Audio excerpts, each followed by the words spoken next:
Okay, this whole thing starts off. I was on this thread asking for examples of what good Donald Trump has done in his term.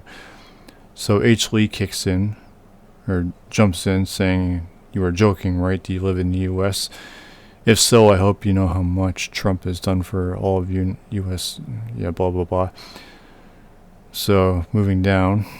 I reply to her telling her she's completely void of substance because this doesn't say anything. So, yeah. Anyway, moving on. So here's all she's provided. You really want substance?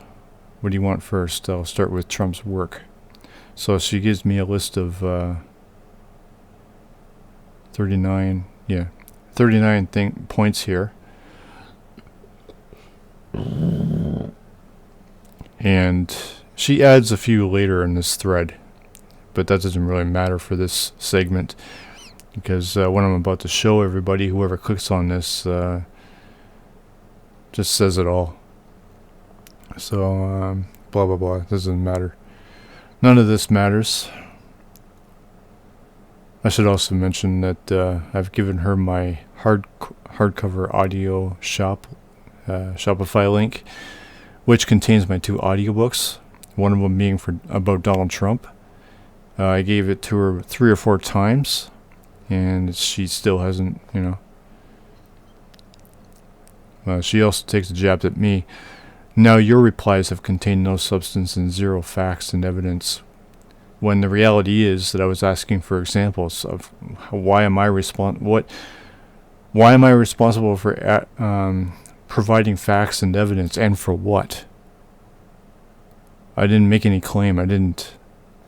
But I mean, this just gives you a hint of the mentality of these supporters of Donald Trump. So anyway, going all the way down, I've already gotten to the. I've already shown the many examples, so that doesn't. None of everything else is irrelevant to this. Okay, now. Here I tell HLeigh that I'm working on my video, which is done right now, and everybody's about to see it after this segment. But what she says to me here is the point that I'm trying to make here. HLeigh, to me, I could care less what you have to say. You've already proven that you don't have the integrity to acknowledge facts. You can't back up what you claim, and because you can't dispute facts and evidence, you run away from them like a coward. How embarrassing. A complete and total fucking straw man. I told her that I have a video coming and that she's not going to like what I have to say, in which she probably will not, as I don't think any other Donald Trump supporter will. Not saying I'm right, but I'm just saying that they won't like what they hear. Now, the thing is, though, I mean, once people hear what I have to say, people probably aren't going to discuss it with me. Maybe I am wrong. I don't know. But nobody's open for discussion. So, just frustrating. Before I begin, I'll just explain that despite having written a book that is based on a list of sources which I have no idea if they are credible or not, as Donald and many of his supporters carry on about fake news a lot, I can only go by what Google provides for the first page of results.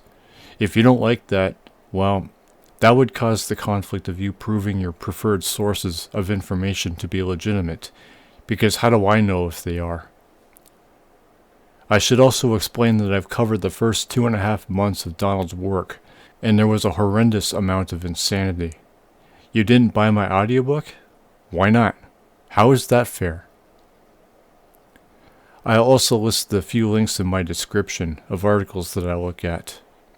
So, looking at your first claimed presidential achievement, CNBC says Donald has cut both taxes and regulations. I'll have to see what those regulations are first before I comment. However, the tax cuts I don't know about because taxes are what the government use to provide the country. I am aware that conservatism frowns upon taxes, but taxes are just an economic necessity. Americans would simply have to be billed with fees from law enforcement, the military, the fire department, and every other service the government provides through everybody's taxes, if not for them. Sounds to me like Donald cut these taxes to encourage spending, which is actually stupid because spending is psychological. Are Americans children? Donald said to you Americans, "Here, I'll ease your taxes." Will that get you to spend more?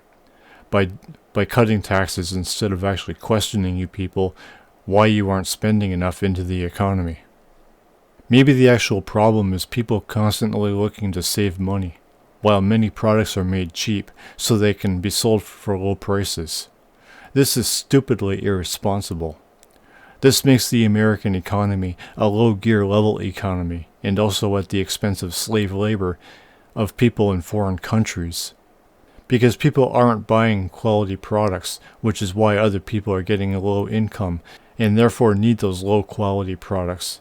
Now you people want to pay less taxes, which Donald is giving in to you by cutting them down. Even if this is causing an economic boom, did Donald even analyze the economy to diagnose the actual problem? To figure out what's causing the economy to suffer? Did he explain why income taxes are the cause and how cutting them will result in a permanent solution without problems? This CNBC article mentions skepticism from even some Republicans. Looking at CNBC's How He Did It part, the extra dose of infrastructure spending is mentioned, along with the military. Again, government spending is your taxes. Taxes are what conservatives don't like, though, while these people want minimal government. My question about the infrastructure, though, is why has it been neglected so long, and to the point of its level of deterioration? Again, did Donald analyze that?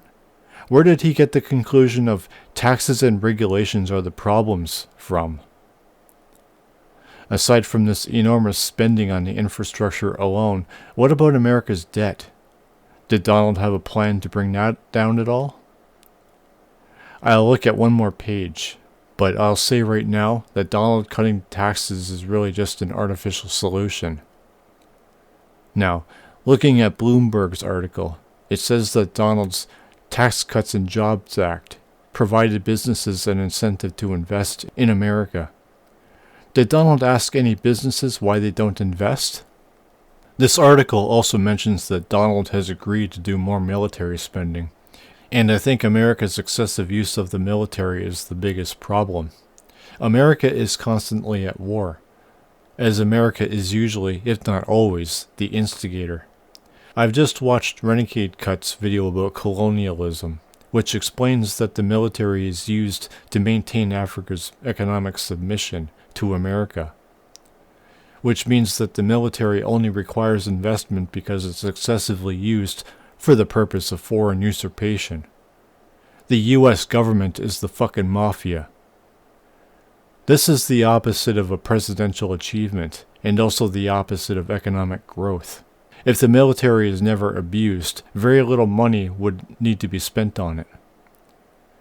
As for taxes, they should always be only whatever level they need to be, to provide the government what it needs.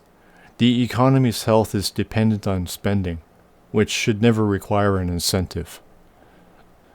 This article also explains that Obama has fought with the conservatives over what the tax percentages should be, and that's scary. This means the government can't even think objectively about the very system it fucking functions on. The Republicans don't even belong in politics, let alone the government.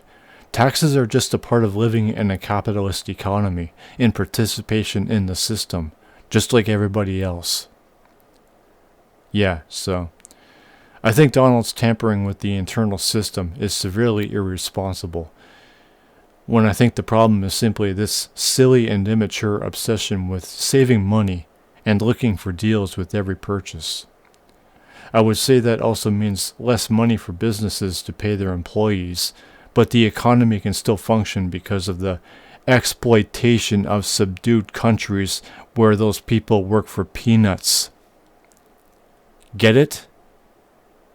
Neither the CNBC or the Bloomberg article specified which regulations Donald has cut, but my opinion regarding this economic growth problem is nothing more than a matter of people's weird anti-economic desire to save money and avoid taxes. Therefore, looking at the cut regulations is pointless. I think Donald is just making an excuse to make such cuts. Okay, looking at your second claim here. He achieved the lowest unemployment rates for blacks in history. After looking at 3 articles that only mentioned opinions and speculation, no facts, like how Donald lowered the unemployment rate for black people, I found a graph in BBC's article. I'm not saying this is fact, although this graph does show that the line started going down during Barack's second term. If this information is accurate, Donald has nothing to do with this decrease in unemployment. I can only ask what you have to say about this. If you have a link for me, I'll gladly look at it.